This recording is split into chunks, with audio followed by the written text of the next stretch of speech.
देर आपकी सांस कैसी जाएगी, ये घृत की सांस जाएगी। तो ये सांस कैसे होगी, औषधि सांस बोलते हैं। कैसी सांस है, औषधि वाली। इस वातावरण में सांस लेने से, इन मंत्रों के संग बैठने से आपके शरीर के कोई कष्ट कटेंगे, कोई मन की परेशानी दूर होगी, आपको पता भी नहीं चलेगा, लेकिन होता है वो। इसके पीछे साइंस है, ये कोई गपशप नहीं है।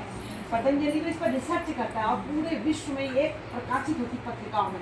तो आपको ये यज्ञ सब मालूम है, क्योंकि ये हमारे विश्व का विज्ञान है ना। और ये जो अग्नि है, ये अग्नि ही देवता का मुख है। जो आप फोटो भगवान की लाते हो ना बाजार से, हम भी लाते हैं, आप भी लाते हो, सब लाते हैं, क्योंकि हमारे पूर्वज ने ऐसी पूजा कर रखी।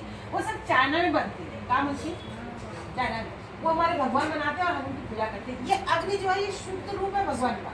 जैसे सूर्य भगवान का शुद्ध रूप है।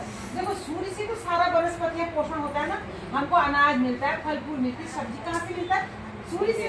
सूर्य है तो हम जीवन है हमारा, हमारे शरीर में गर्मी है तो हमारा जीवन है। जैसे हम ठंडे हो गए तो गया जीवन, ऐसे ही अग्नि भगवान का मुख है।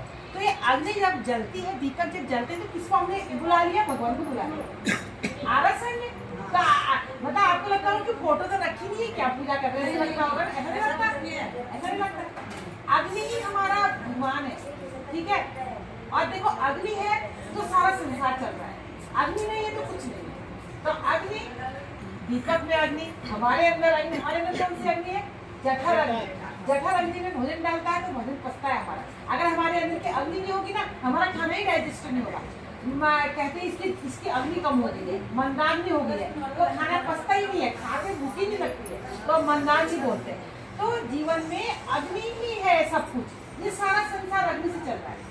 तो इसलिए अग्नि जब दीपक जलते हैं, यज्ञ होता है, दीप यज्ञ होता है, तो ये भगवान को ही बुला लिया हमने, क्योंकि हमारा वेद का पहला मंत्र है कि अग्नि मिले पुरोहित, मतलब अग्नि ही पुरोहित है, ठीक है, अग्नि।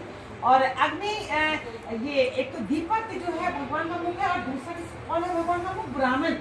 और कौन ब्राह्मण, जो ब्रह्म को जानता है, जो ब्रह्म के आचरण करता है, जो भगवान के आचरण, उसको ब्राह्मण बोलते हैं। ऐसे ब्राह्मण नहीं जो मतलब ऐसे जो मतलब ब्रह्म के नजदीक रहते हैं, जो भगवान के नजदीक रहते हैं, उसको ब्राह्मण बोलते हैं। तो ये अग्नि भगवान का मुख है, और कौन है भगवान का मुख, ब्राह्मण। इसलिए कहते हैं कोई भी काम जो ब्राह्मण भोज कराया, आप सुनते ना महाभारत में कथाओं में सुनते ना कि भाई यज्ञ हुआ, फिर किसको भोज कराया, ब्राह्मण। और दूसरे कौन होते हैं भगवान के स्वरूप, बच्चे, कन्या कुमार करते ना, कन्या पूजन करते हैं बच्चे, वो भी किसका मुख है, बच्चों खिलाते, किसको खिला दिया आपने, भगवान को खिलाया, बच्चों को खिलाते भगवान को खिलाया, अग्नि को खिलाते भगवान को खिलाया, और